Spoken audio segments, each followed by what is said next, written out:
Hello မင်္ဂလာပါရှင်ဒီ session မှာကြတော့ခက်ထိန်မှာအသုံးပြုတဲ့မာကာတွေရဲ့အကြောင်းကိုရှင်းပြပေးသွားမှာပဲဖြစ်ပါတယ်ဆိုတော့ပထမဆုံးမှာသိထားရမှာကမာကာဆိုတာကဘာလဲကျမတို့အရှိရ session ထဲမှာမာကာရဲ့ definition လေးကိုပြောပြသွားပါပြီဆိုတော့မာကာဆိုတာကပိတ်စအသုံးပြုတဲ့အပေါ်မှာပေါ့နော်ဒီ pattern လေးကချထားတဲ့အရာကိုမာကာဆိုပြီးတော့ခေါ်ပါတယ်ဒါဆိုရင်ပိတ်စအသုံးပြုတွေဆိုတော့ပိတ်စအသုံးပြုရတဲ့ပုံစံတူညီအောင်လို့စဉ်းစားရပါမယ်ပထမအဦးဆုံးပိတ်စထဲမှာဆိုလို့ရှိရင် share လို့ခေါ်တဲ့အပိုင်းရှိတယ် lining ပြီးတော့ရင် contrast ပြီးတော့ရင် interlining ဒါတွေကတော့ပိတ်စအမျိုးအစားတွေရဲ့ပုံစံလို့ပေါ့နော်ပြီးတော့လို့ရှိရင် wellum back down back ဆိုပြီးတော့ခေါ်တာမျိုးတွေရှိကြပါတယ်ဆိုပါစို့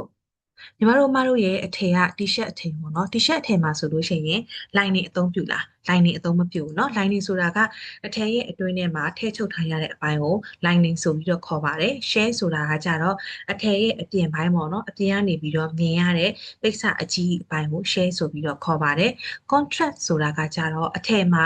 တခြားအယောင်တွေနဲ့ဆက်ပြီးတော့တုပ်ဆွဲထားတဲ့အပိုင်းကို contrast ဆိုပြီးတော့ခေါ်ပါတယ်ဥပမာအားဖြင့်ပြောရမယ်ဆိုလို့ရှိရင်ထားပါတော့ t-shirt တစ်ထည်ဝယ်တယ်ပေါ့နော်အဲ့ t-shirt မှာဆိုရင်လေဘင်းကအကွက်လေးကအဖြူရောင်အထည်ရဲ့ t-shirt ကတော့အမဲရောင်ဆိုရင်လေဘင်းကအကွက်နေရာလေးဒီ contrast နေရာကိုခေါ်ပါတယ်เนาะ interlining ဆိုတာကကြတော့အားလုံးလည်းသိမှာပါကျမတို့ဒီ shirt အင်ကြီးမှာဆိုလို့ရှိရင် collar တို့ဒီ cuff တို့ပေါ့နော်လက်အဝနေရာလေးတွေမှာထည့်ပြီးတော့အတွင်းထဲမှာသုံးရတဲ့ core ပိတ်လိုဟာမျိုးကို interlining ဆိုပြီးတော့ခေါ်ပါတယ်နောက်ပြီးတော့ wellum back နဲ့ down back ပါ wellum back နဲ့ down back ဆိုတာကကြတော့အာဘယ်လိုပြောရမလဲ wellon style နေ down style နေမှာ share နဲ့ lining နဲ့ကိုပေါ့နော်မတွဲခင်သူကခုနကတော့ down ရဲ့ငှက်မွေးသားလေးတွေဘဲမွေးသားလေးတွေဒီ wellon လို့ခေါ်တဲ့ဝါခေါင်းအသားတွေကိုပေါ့နော်အဲ့ဒီဥစ္စာတွေကိုထည့်ချုပ်ထားရတဲ့အဲ့လိုပုံစံမျိုးကို wellon back down back ဆိုပြီးတော့ခေါ်ပါတယ်โอเคမြင်သာအောင်လို့ကျမပုံလေးတစ်ခုနဲ့ပြပေးပါမယ်โอเคဒီလိုအရာမျိုးပေါ့နော်อือฮึอืมဒီလိုအရာမျိုးပေါ့ဟုတ်ပြီဒီမှာဆိုလို့ရှိရင်ဒါက main share ကတကလာတယ်ဆိုပေမဲ့ share မှာ share တွေနှစ်မျိုးသုံးမျိုးပေါင်းထားတာတွေ့ပါလိမ့်မယ် black color share ဆိုတာကအပြင်ကမြင်ရတဲ့ပိတ်စနေရပြောတာเนาะဒါဒီ share ဒီမှာဆိုရင် share တွေကနှစ်ကလာသုံးကလာတွေပေါင်းထားတာမျိုးတွေတွေ့ရမယ်ဒါဆိုရင် share 1 share 2 share 3ဆိုပြီးတော့ခေါ်တာမျိုးတွေလည်းရှိပါတယ်ဥပမာဒီလိုဟာမျိုးပေါ့ဒီလိုဟာမျိုးဆိုလို့ရှိရင်ဒါဆိုရင် main share ရဲ့ color ပေါ့နော်အဓိက main share ကအရှိရာဒီအပြာရောင်လေးပြီးတော့ရင်လက်က slit ရဲ့ share ကကြတော့အဝါရောင်နဲ့အနီရောင်နဲ့သုံးထားတယ် contrast ကကြတော့သူက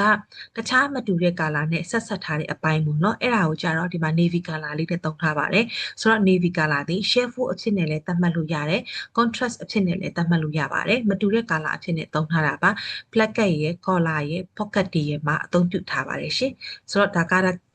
ကြတော့ contrast လို့အရာမျိုးကိုပြောချင်တာပါဒါဆိုရင်ကျမတို့ကမာကာပိုင်းကိုပြန်သွားကြည့်ပါမယ်။မာကာမှာခုနလိုမျိုး share အသုံးပြုတဲ့နေရာ lining အသုံးပြုတဲ့နေရာ contrast interlining wellum pad တွေပေါ့မူတည်ပြီးတော့မာကာတွေရဲ့ပြောင်းလဲမှုရှိပါတယ်။ဆိုတော့ဒါကတော့ mini မာကာပါ။ mini မာကာဆိုတာကကြတော့ကျွန်တော်အရှိမလေးကတ်တင်ခင်းတဲ့အခါမှာကတ်တင်လီယာခင်းတဲ့အခါမှာမာကာအကြီးရှိတယ်မလားအဲ့ဒီမာကာကိုမသွားခင်ဒါကကွန်ပျူတာထဲမှာကြည့်ရတဲ့မာကာရဲ့ပုံစံလေးပါဆိုတော့ customer sorry ဘိုင်ယာဘက်ကနေပြီးတော့ကျမတို့ကိုဒီလိုမျိုးမာကာလေးပေးလိုက်မယ်မီနီမာကာလို့ခေါ်တယ်ပေါ့နော် A4 စာရွက်လေးနဲ့ဒါဆိုရင်ဒီအပေါ်ပိုင်းကဟာလေးကကြတော့ဒီကောင်လေးပေါ့နော်ဒါလေးပေါ့ဒါလေးကကြတော့ဒါက share ရဲ့မာကာဖြစ်မယ်ဒါလေးကကြတော့ lining ရဲ့မာကာဖြစ်နိုင်ပါတယ်တခုပေါ့နော်ဒီတစ်ခုဒါကကြတော့ lining ရဲ့မာကာဖြစ်နိုင်ပါတယ်ဒါကကြတော့ဥမာ down back တို့ wellum back တို့ရဲ့မာကာဖြစ်နိုင်ပါတယ်အဲ့တော့သူကဒီလိုပုံစံမျိုးလေးတွေမာကာလေးတွေဆွဲလို့ရတယ်ဆိုပြီးတော့သူက reference လုပ်လို့ရအောင်လို့ပေးထားတာပါအကယ်၍ကိုယ့်ရဲ့စက်ရုံကမာကာဆွဲတဲ့ခါမှာဆိုရင်သူပြထားတဲ့ပုံစံအတိုင်းကိုပဲကျမတို့က reference ကိုယူပြီးတော့ဆွဲရပါမယ်သူကရှေ့ချမ်းနောက်ချမ်း direction တွေဘယ်လိုယူထားလဲပြီးတော့လို့ရှိရင်မကြည့်ပေါ့နော်သူဆွဲထားတဲ့ပုံစံအရာဆိုလို့ရှိရင်လေဒါဆို share ရဲ့မာကာပေါ့နော်ဒီမှာဆိုလို့ရှိရင်လေတွေ့လားမာကာလေးကိုစိတ်နေရပဲရှေ့ချမ်းနောက်ချမ်း slit placket pocket တွေပါညာပေါ့နော်အကုန်လုံးကိုဆက်လေးဖြစ်အောင်လို့သူတို့ဆွဲပေးထားတယ်အဲ့လိုမျိုးဆိုလို့ရှိရင်ပိတ်စအလေအလွင့်လည်းနဲတယ်ပေါ့နော်ဆိုတော့ဒီနေရာမှာ mini နီမာကာဆိုတာဒါကိုပြောချင်တာပါဒါကတော့ပုံမှန်အားဖြင့်ဆိုရင်တော့ lining ရဲ့မာကာမျိုးပါ lining ကကြတော့များသောအားဖြင့်ဆိုရင်ရှေ့ချမ်းနောက်ချမ်း sleeve တွေမှာအသုံးများတယ်ဒီမှာဆိုလို့ရှိရင် column မှာပါသုံးထားတာလေးတွေ့ရပါမယ်ဒါကကြတော့ wellon back လိုပုံစံမျိုးပါရှေ့ချမ်းနောက်ချမ်းနဲ့ sleeve နဲ့မှာအသုံးပြုထားပါတယ်ပေါ့နော် wellon back တွေ down back တွေနေရာမှာအသုံးပြုထားပါတယ်ရှင်ဆိုတော့သူပေးထားတဲ့ consumption အရာဆိုရင်ကျမတို့ကြည့်ရတာဒါဆိုရင် share consumption က 1.14 မီတာပေးထားတယ်ဒါဆိုရင် lining ရဲ့ consumption က 0.67 သူပေးထားမယ်ဒါဆိုရင် down back ကကြတော့0.58ဆိုပြီးတော့ပေးထားတာမျိုးဖြစ်နိုင်ပါတယ်เนาะဒါနမူနာပြပြတာเนาะဆိုတော့ဒါကိုမီနီမာကာဆိုပြီးတော့ခေါ်ပါတယ်အဲ့ဒီမီနီမာကာကိုကျမတို့ကဘယ်နေရာမှာအသုံးပြုရလဲကဲဒီမှာကြည့်ကြည့်ရအောင်မီနီမာကာ actual မာကာပေါ့เนาะဆိုတော့မာကာမှာဆိုရင်ဒါဒီအရှိချမ်းနောက်ချမ်း black cat column sleeve အုတ်ထုပ်ဒါဆိုလို့ရှိရင်နောက်ချမ်းရဲ့ဖြတ်ဆက်ဒီမှာဆိုရင်သူ့ရဲ့ပတ်တန်ပုံစံလေးတွေကိုကြည့်လိုက်တာနဲ့ဒါကတော့ကျမတို့ကပတ်တန်ကျွမ်းကျင်သူတော့မဟုတ်ဘူးပေါ့နော်ပတ်တန်ကျွမ်းကျင်တဲ့သူကြီးဆိုရင်ပို့ပြီးတော့သိပါလိမ့်မယ်ပတ်တန်ချထားတဲ့ပုံစံကိုကြည့်လိုက်တာနဲ့ဒီမာကာကစစ်စစ်ဆက်ဆက်အသုံးပြုထားတာလားအဲ့လိုမဟုတ်လို့ရှိရင်ဒီကြားလေးတွေပေါ့နော်ဒါလေးတွေဆိုလို့ရှိရင် waste တွေအများကြီးရှိနေသေးတယ်မလိုအပ်ဖဲနဲ့နေရာလွတ်တွေရှိနေတယ်ဆိုရင်သူတို့ကအဲ့ဒီမာကာကိုပြင်ပြီးတော့ဆွဲလို့ရနိုင်သေးလားဆိုတဲ့ဟာလေးတွေကိုသူတို့ကြည့်ရပါတယ်ဆိုတော့မာကာကျွမ်းကျင်တဲ့သူတွေကအဲ့လိုမျိုးမာကာကိုပြင်ပြီးတော့စီရပါတယ်မာကာစီတယ်ဆိုလို့အမလေးဗာမြတ်ခတ်လို့လေဒီတုံးလေးကိုရွှေဟိုတုံးလေးဒီကိုရွှေဆိုပြီးတော့ရွှေလိုက်တာအဲ့လောက်မလွယ်ပါဘူးရှင်ဆိုတော့ဒီမာကာကိုချတဲ့နေရာမှာအကယ်၍အရှိမကwarehouse မှာပေါ့နော်ကျမတို့အရှိမတင်ခဲ့တဲ့ဟာလေးရှိတယ်ကာလာရှိတ်ရှိနေတယ်ဆိုရင်ရှေ့ချမ်းနောက်ချမ်းတွေဟူဒီစလိတွေကိုသူရဲ့နီးစပ်ရာနေရာလေးတွေမှာချထားပေးရပါမယ်အဲ့လိုမဟုတ်ဘူးဆိုလို့ရှိရင်ကာလာကွဲတာတွေအများကြီးဖြစ်နိုင်ပါတယ်ရှင်ဆိုတော့မာကာကိုကြည့်တဲ့အခါမှာဒါဆိုရင်မာကာရဲ့ length ကဘယ်လောက်နဲ့အသုံးပြုပါလဲဒီမာကာရဲ့ length ပြီးရင်ဒီမာကာရဲ့ width အဲ့ဒီမာကာရဲ့ width ကဘယ်လောက်နဲ့အသုံးပြုပါလဲဒါဆိုရင်အဲ့ဒီမာကာမှာအသုံးပြုထားတဲ့အထည်အရေအတွက်စုစုပေါင်းဆိုပါစို့အထည်အရေအတွက်စုစုပေါင်း3ထည်ဆွဲထားတာလား5ထည်စာပေါင်းပြီးတော့ဆွဲထားတာလား10ထည်စာပေါင်းပြီးတော့ဆွဲထားတာလားဆိုတော့အထည်အရေအတွက်စုစုပေါင်းပါပါမယ်ရှင်ပြန်ပြောကြည့်ရအောင်เนาะဒါဆိုရင်မာကာတစ်ခုမှဆိုရင် MRI အနေနဲ့ဘာကိုစစ်ရမလဲဆိုတော့မာကာ length ကိုစစ်ရပါမယ်ပြီးသွားလို့ရှိရင်မာကာရဲ့ wider ပေါ့เนาะတချို့ကလည်း wider လို့ခေါ်တယ်တချို့ကလည်းမာကာ width ဆိုပြီးတော့ခေါ်တာမျိုးတွေရှိပါတယ်ပြီးသွားလို့ရှိရင် garment ရဲ့ garment ratio ဆိုတာကထားပါတော့ small medium လက်ဆိုင်နဲ့တွားတယ်ဆိုရင်1:3 ratio နဲ့တွားတာလား1:3ဆိုရင် small ကတစ်ထည် medium က2ထည်လက်ဆိုင်က3ထည်ဒါဆိုရင်စုစုပေါင်းအထည်အရေအတွက်6ထည်စာမာကာဆွဲထားတယ်ဆိုပြီးတော့ကျမတို့ကနားလည်လို့ရပါတယ်နောက်တစ်ခုကကြတော့ garment ရဲ့ ratio ပြီးသွားပြီပြီးတိုင်းဒီမှာဒီအထည်မှာဒီမာကာမှာသုံးထားတဲ့ pattern direction လို့ပဲခေါ်လားမာကာ direction လို့ပဲခေါ်လို့ရပါတယ် direction ကဘယ်လိုယူထားတာလဲဒါ direction ဆိုတာကအထည်ကိုပေါ့နော်ဥမာခေါင်းဘက်လှည့်မှာလားဒီဘက်ကိုလှည့်မှာလားဆိုတဲ့ဟာမျိုးပြောချင်တာပါတချို့ပိတ်စတွေမှာတော့အဲ့လိုမျိုးဘယ်ကိုပဲလှည့်တိတ်တော့မသိတာဘူးဆိုပေမဲ့အမွှေးပါတဲ့ပိတ်စမျိုးအမွှေးပါတဲ့ပိတ်စမျိုးဆိုတာဘယ်လိုမျိုးလဲ corduroy ပိတ်စအသားလိုဟာမျိုးဂတိပအသားလိုဟာမျိုး lace အသားလိုပေါ့နော်ဒီလိုဇာလေးတွေဟာလိုမျိုးဆိုလို့ရှိရင် direction ဘယ်ကိုယူမှာလဲ one direction ယူမှာလားအဲ့ဒါမျိုးကိုကြာတော့စိတ်ဝင်နေမှာဆိုလို့ရှိရင် one way လို့ခေါ်တာရှိတယ်two way လို့ခေါ်တာရှိပါတယ်ဆိုတော့ one way နဲ့သွားမှာလား two way နဲ့သွားမှာလားဆိုပြီးတော့ကျမတို့ကသတ်မှတ်ပြီးတော့သုံးပြုကြပါတယ်ဟုတ်ပြီအဲ့ဒါဆိုလို့ရှိရင်မာကာ length ကထားပါတော့ပေါ့နော်မာကာရဲ့စုစုပေါင်း length အရှည်က10မီတာရှည်တယ်အဲ့10မီတာရှည်တဲ့မာကာ length မှာအထည်အရေအတွက်စုစုပေါင်းမာကာထည့်ဆွဲထားတာ10ထည်ထည့်ဆွဲထားတယ်ဆိုရင်တစ်ထည်ကို consumption ဘယ်လောက်ရှိမလဲ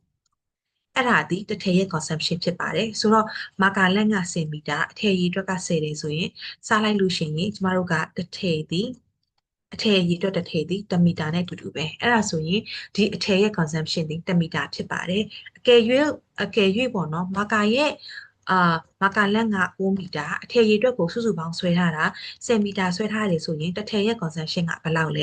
ဲဒါဆိုလို့ရှိရင်9မီတာကိုမူတည်ပြီးတော့10နဲ့စာ consumption ဘယ်လောက်ထွက်ပါလဲအဲ့ဒါဒီ8တစ်ထည်ရဲ့ consumption ပဲဖြစ်ပါတယ်ပေါ့နော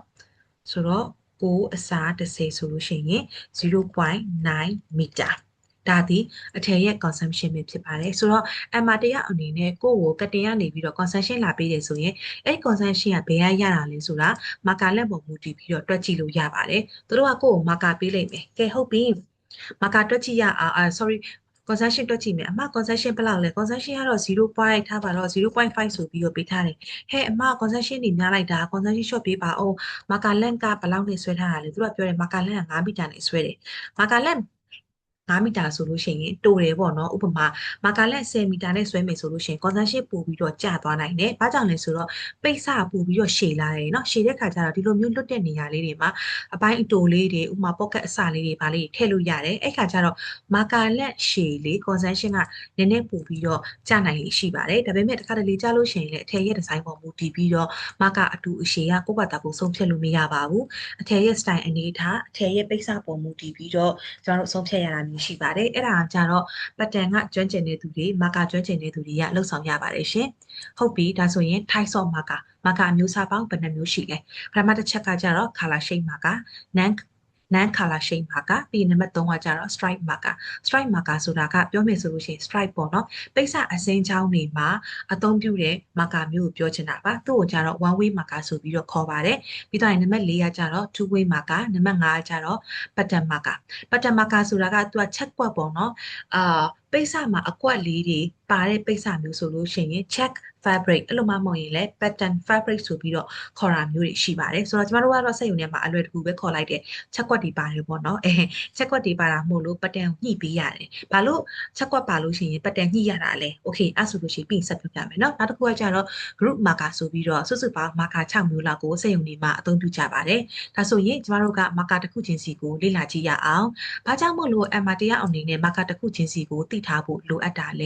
ကိုယ့်ရဲ့ aura ပေါ်မူတည်ပြီးတော့ concentration တက်သွားတယ် concentration ကျသွားတယ် concentration ကဘာလို့တက်သွားတာလဲ concentration ကဘာလို့ကျသွားတာလဲဆိုတဲ့အရာတွေဒီ marker ကိုနားလည်ထားမှသာအဲ့ဒီ concentration သဘောတရားကိုနားလည်မှာဖြစ်ပါတယ်ဟုတ်ပြီကျမတို့ကအရှိမပိတ်လိပ်တလိပ်ထဲမှာ color shade ရှိခဲ့တယ်ဆိုပြီးတော့ယူဆခဲ့ကြတယ်ဒါဆိုလို့ရှိရင်ရှေ့ချမ်းနောက်ချမ်း hood sleeve ပေါ့နော်လက်တွေကိုသူ့ရဲ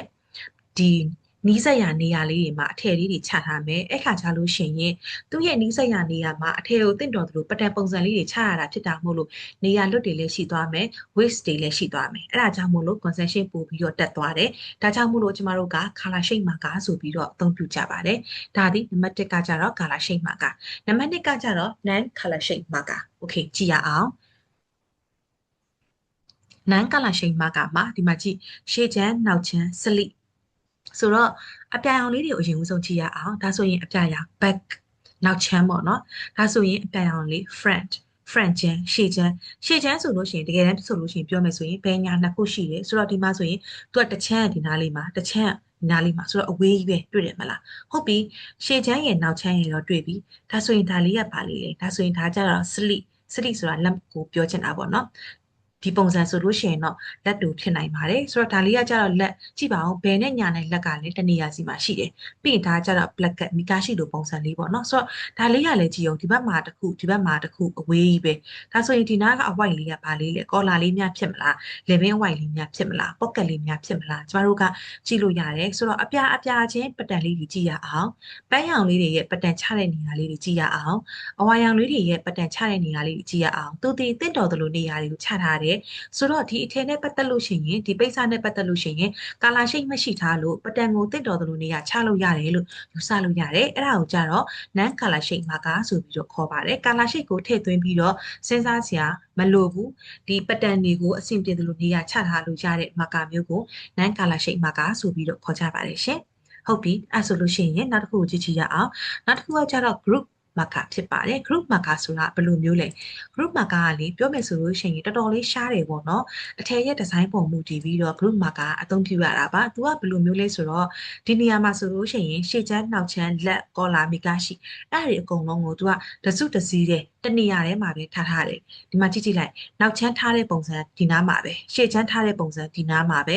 placketမီကာရှိပေါ့နော်မီကာရှိထားတဲ့နေရာလေးကလည်းဒီနားမှာပဲစလစ်ထားတဲ့နေရာလေးကလည်းဒီနားမှာပဲဆိုတော့သူ့ရဲ့ဒီနားလေးမှာအဲ့လိုမျိုးလေး group တစ်ခုတည်းအုပ်စုလေးလို့ပြောပုံစံလေးဖြစ်နေတာလေးအဲ့ဒါလေးကိုကြတော့ group marker လို့ခေါ်တယ်။ဘာဖြစ်လို့ဒီချဲအဲ့နားလေးမှာပဲစုပြီးတော့ထားရတာလဲဒီမှာဆိုရင်နေရာလွတ်တွေရှိနေတယ်ကျမတို့ကထောင်ပြီးထည့်လို့မရဘူးလားလှဲပြီးထည့်လို့မရဘူးလားအစိမ့်လေးနဲ့အဝါလေးနဲ့ရောပြီးတော့ထည့်လို့မရဘူးလားဘာလို့ထည့်လို့မရလဲဆိုတော့ဒီလိုဒီဇိုင်းလိုမျိုးအထည်ကြီးကြောင့်ဖြစ်ပါတယ်။ ကြည့်ကြည့်ရအောင်ဒီလိုဒီဇိုင်းလိုအထည်တွေကသူကဒီမှာဆိုရင်အောက်နားလေးရပေါ့နော်အောက်နားလေးကတောင်တန်းလိုပုံစံမျိုးလေးအပေါ်မှာကျတော့သူကကောင်းကင်ပြင်လိုပုံစံမျိုးလေးပေါ့နော်အဲ့ဒီခါကျတော့အောက်နားကဒီနားလေးမှာတောင်တန်းအရှိကိုရှိနေရမယ်ဆိုတဲ့ဒီလိုပုံစံမျိုးနဲ့လာတယ်ဆိုတော့မာကာချတဲ့နေရာမှာဆိုလို့ရှိရင်လည်းအဲ့ဒီအတိုင်းပဲအောက်အနားလေးဒီတောင်တန်းလေးနားမှာပဲရှိမယ်လက်အနားလေးဒီဘယ်နားမှာရှိမှာလဲဆိုတော့သူရဲ့ the group ချင်းစီပုံစံပိတ်စာရဲ့မီတာလာတဲ့ပုံစံက1မီတာကိုပုံစံတစ်ခု1မီတာကိုပုံစံတစ်ခုနဲ့လာတယ်ဒါမျိုးကြတော့ group marker ဆိုပြီးတော့ခေါ်ပါတယ်များသောအားဖြင့်ဆိုရင်အဲ့ဒါက main class style တွေမှာအသုံးများတာမျိုးတွေရှိတယ်ရေးဆိုအဆင့်တွေမှာအသုံးများတာမျိုးတွေရှိတယ်ရေးဆိုအဆင့်ဆိုတာကဒီလိုမျိုးပြောချင်တာပေါ့နော် color shade အပြေးလေးတွေပေါ့အထည်မှာအောက်နားလေးကအရင်အပေါ်နားလေးကအဖြော့ဆိုတဲ့ဟာမျိုးလေးတွေကိုအသုံးပြုကြတယ်ပေါ့နော်ဆိုတော့ဒီလို style မျိုးကကြတော့ချုပ်နိုင်တဲ့စက်ရုံတွေလည်းချုပ်နိုင်တယ်မချုပ်နိုင်တဲ့စက်ရုံတွေဆိုရင်တော့ဒီ order မျိုးသိပ်ပြီးတော့မယူကြဘူးပေါ့နော် risk လည်းများတယ်ကဲစဉ်းစားကြည့်ရအောင် तू ကထားပါတော့ဒီလိုဟာမျိုးကဘာကြောင့် risk များလာလဲဆိုတော့လက်တစ်ချမ်းကကျမတို့ပျက်စီးသွားတယ် defect ဖြစ်သွားတယ်ပေါ့နော်ဒါဆိုလို့ရှိရင်ကျမတို့ကနောက်ထပ်လက်တစ်ဖက်ကိုပြန်လိုချင်တယ်ဆိုလို့ရှိရင် group marker ဖြစ်နေတဲ့ဟာမို့လို့နောက်ထပ်တခြားတစ်ခုတွေကယူမယ်ဆိုရင်တခြားအထည်မှာလည်းညော့သွားမှာပဲပေါ့နော်ဒီတိုင်းကြော့အိဆိုပြီးတော့ဖြက်ညက်ကလုပ်ပေးလိုက်လို့မရဘူးဆိုတော့ group marker ကိုသုံးမယ်ဆိုလို့ရှိရင် group marker အသုံးပြုရတဲ့ style ဒီအရင် view ဆိုင်ရတဲ့ style မျိုးဖြစ်ပါတယ်ပေါ့နော်ဒီလို style မျိုးတွေမှာအများသောအားဖြင့်ဆိုလို့ရှိရင် group marker ကိုအသုံးပြုကြပါတယ်နောက်တစ်ခုကကျတော့ check quad one way direction အသုံးပြုတဲ့ဟာမျိုးပေါ့နော်ဒီမှာကျတော့သူကဘောင်းဘီလိုပုံစံမျိုးနဲ့ပြထားပါတယ် one way direction အထင်ကပြောမယ်ဆိုလို့ရှိရင်ဘယ်လိုပုံစံမျိုးလဲဆိုတော့ခေါင်းမီတွေမှာဆိုလို့ရှိရင်ဆွဲသားလေးနည်းနည်းလေးပါတာမျိုးရှိဒါပေမဲ့အဲ့ဒီဆွဲသားဒီအရှည်လိုက်ဒေါင်လိုက်သွားတာမျိုးမဟုတ်ဘူးကန့်လန့်ဖြက် wider အဖြစ်နဲ့သွားတဲ့ပုံစံမျိုးအဲ့ဒါမှကိုကဥမာပေါ့နော်ခြေသလုံးပဲဖြစ်ဖြစ်ပေါင်ပဲဖြစ်ဖြစ်ဆွတ်လိုက်တဲ့အခါမှာကြက်နေတယ်ဆိုရင်တော့မှနည်းနည်းလေး stretchable ရှိတယ်နည်းနည်းလေးချုံချဲ့လို့ရတဲ့ပုံစံမျိုးလေးဖြစ်သွားမယ်ပေါ့နော်အဲ့ဒါမျိုးပြောချင်တာပါဒါဆိုရင်ကျမတို့ကအထည်နဲ့ရှင်ပြီးတော့ color shade ပုံစံလေးတွေကြည့်ကြည့်ရအောင်တကယ်လို့ဒါ color shade ဖြစ်နေတဲ့ပိတ်စကို color shade မာကာမသုံးထားဘူးဆိုရင်အထည်ချုပ်ပြီးသွားတဲ့အခါမှာခုလိုမျိုးရှေ့ချမ်းနောက်ချမ်းတွေက color ကွဲတာမျိုးတွေကိုတွေ့ရပါမယ် due to the fabric color shading in a row တစ်ခုထဲမှာ color shade ဖြစ်နေတာကြောင့် which make the color shade garment especially in section of front and back ပြောမယ်ဆိုရင်ရှေ့ချမ်းနဲ့နောက်ချမ်းတွေကမှာ color ကွဲတာမျိုးတွေကိုတိတိတသားမြင်တွေ့ရပါမယ် that time အဲ့ဒီချိန်မှာဆိုရင် the marker should use to cover the color shade which is place the each process of a garment in နေရာလေးပြောမယ်ဆိုလို့ရှိရင်အရှိမ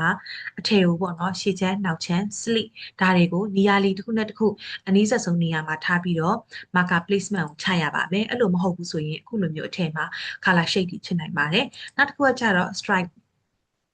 strike check တွေက strike check တွေကများသောအားဖြင့်ဆိုရင်အစင်းချောင်းလိုဟာမျိုးပေါ့ကဲဒီမှာကြည့်ကြည့်ရအောင်အစင်းချောင်းဆိုလို့ရှိရင်ရှေ့ချမ်းနောက်ချမ်း sleeve ဒီသူကအစင်းကိုတောင်းလိုက်သွားတယ်ဒါပေမဲ့ cuff ကိုကြည့်ကြည့်ရအောင် cuff ကကြတော့တောင်းလိုက်သွားလားဒါမှမဟုတ်လို့ရှိရင်ကန့်လန့်ဖြတ်ပေါ့နော် horizontal လိုပုံစံမျိုးနဲ့သွားလားဒါဆိုရင်သူရဲ့ horizontal သွားတဲ့ပုံစံအတိုင်း marker ကိုကျမတို့ကလုပ်ပြရပါမယ် strike marker intend to give the attention to use the way of body part collar cuff and yoke ပြောမယ်ဆိုလို့ရှိရင်ရှေ့ချမ်းနောက်ချမ်းလက် cuff back yoke ပေါ့နော်ဒီနောက်ချမ်းပခုံးလိုနေရာတွေအတွက်ကိုမူတည်ပြီးတော့ strike marker ကို one way သုံးလို့ရတဲ့ဟာရှိမယ် two way သုံးလို့ရတဲ့အရာမျိုးတွေရှိပါမယ်ဒါကတော့ one way marker ဖြစ်နေပြထားတာပါဒါကတော့ using the printed fabric two way marker အဖြစ်နဲ့သုံးထားတဲ့ပုံစံမျိုးပါဘယ်လိုပုံစံမျိုးလဲသူကပြောမယ်ဆိုရင် pattern တွေကို up and down အသုံးပြုလို့ရတယ်ရှေ့ကိုပဲလှည့်လှည့်အနောက်ကိုပဲလှည့်လှည့်အပေါ်ကိုပဲချချအောက်ကိုပဲချချအသုံးပြုလို့ရတဲ့ pattern မျိုးကို two way marker ဆိုပြီးတော့ခေါ်ပါတယ် if the buyers do not require the fabric direction and pattern တကယ်လို့ buyer က fabric ရဲ့ direction တွေ pattern တွေကိုမလိုအပ်ဘူးဆိုလို့ရှိရင် pattern can be placed in any kinds of direction which is named as two way ဆိုတော့ pattern ကိုအရှေ့ကိုပဲလှည့်လှည့်အနောက်ကိုပဲလှည့်လှည့်အသုံးပြုလို့ရတဲ့ဟာကို two way marker ဆိုပြီးတော့ခေါ်ပါတယ်ဆိုရင်နောက်တစ်ခုကြည့်ကြည့်ရအောင်ဒါကတော့ check fabric ပါ pattern match ဆိုတော့ပိတ်စမှာ check ကွက်လေးတွေပါတယ်အကွက်လေးတွေပါတယ်ပေါ့နော်အဲ့ဒီအကွက်ကိုရှေ့ချမ်းမှာဘယ်ညာတူညီအောင်လို့လုပ်ရမယ် adjust the check fabric left and right side of the front body ရှေ့ချမ်းမှာဆိုရင်သူကအလဲကောင်းအခွဲလိုက်ကြီးကိုเนาะအလဲကောင်းအခွဲအဲ့ဒါဆိုတော့အဲ့နေရာမှာဘယ်ညာညီအောင်လို့ဒီအစင်းလေးတွေအကြောင်းလေးတွေညီအောင်လို့ပတ်တန်ကိုညီညီလေးချရတယ်အဲ့ဒါမျိုးကြတော့အကွက်ညှိရတဲ့ပတ်တန်ဆိုပြီးတော့ခေါ်ပါတယ် most of the buyers will require the center frame matching check pattern which needs to arrange in advance in marker မှာ တချို့ဒီပိုင်းရာတွေကရှေ့ချမ်းမှာပညာတူညီအောင်လို့လိုချင်တယ်အဲ့ခါကြလို့ရှိရင်မာကာကိုကြူပြီးတော့ညှိရတယ်ဒါကြောင့်မို့လို့ကျမတို့ကချက်ကွက်ညှိရတဲ့ပတ်တန်ကို match လုပ်ရတယ်ဆိုပြီးတော့ပြောကြပါတယ်ခုလောက်ဆိုရင်မာကာရဲ့သဘောတရားတွေကိုနားလည်မယ်လို့ထင်ပါတယ်ဒါကကြတော့ group မာကာပါခုနကပြောခဲ့သလိုပဲ main click ဝက်မှာဆိုလို့ရှိရင်ဒီမှာတွေ့လိမ့်မယ်ပေါ့နော်အောက်နားလေးကပန်းလေးတွေအများများတယ်အပေါ်မှာကျတော့ပန်းလေးတွေနည်းသွားပြီပေါ့နော်ဒါဆိုလို့ရှိရင် for those kinds of special printing ဒီမှာပိတ်စက special printing လုပ်ထားတယ် the fabric has a group of printed with repeat of a shape of a garment ရဲ့ဒီအထည်ရဲ့ပေါ့နော် form ပုံစံပေါ်မူတည်ပြီးတော့ပိတ်စလာတဲ့ပုံစံကလည်းအဲ့ဒီပုံစံအတိုင်းပဲ repeatedly ပြန်ပြီးတော့လာတယ်ဒါမျိုးကြတော့ special printed fabric ဆိုပြီးတော့အသုံးပြုကြတယ်ပေါ့နော် for if the one part of the cutting or anything is wrong အကယ်၍ cutting ရဲ့ process တစ်ခုခုပဲဖြစ်ဖြစ်ဒါမှမဟုတ်ပေါ့နော် part လေးပေါ့ရှေ့ချမ်းလေးပဲဖြစ်ဖြစ်နောက်ချမ်းလေးပဲဖြစ်ဖြစ်မှားသွားတယ်ဆိုလို့ရှိရင်အထည်တစ်ခုလုံးစာကိုပြန်ပြီးတော့ချိန်ရတာမျိုးဖြစ်ပါတယ် risk တွေပို့ပြီးတော့များတယ်ဒါကြောင့်မို့လို့တချို့စက်ရုံတွေကဒီလို order တွေမယူကြပါဘူး risk များတယ် shortage တွေဖြစ်နိုင်တာတွေပို့ပြီးတော့များတယ်ကြွေသူတို့ယူခဲ့မယ်ဆိုလို့ရှိရင်လည်း CMP ဈေးနှုန်းကိုပို့ပြီးတော့မြင့်ပြီးတော့ယူကြတယ်ပေါ့နော်ဒါမျိုးဆိုလို့ရှိရင် group marker အဖြစ်နဲ့အသုံးပြုပါတယ်ရှင်ဆိုတော့ cutting ရဲ့သဘောတရားကိုနားလည်အောင်လုပ်ဖို့ဆိုလို့ရှိရင် marker sorry ပိတ်စတွေရဲ့သဘောတရားတွေကိုလည်းနားလည်ရပါမယ်ဒါဆိုရင် corduroy fabric ဆိုတာကသူက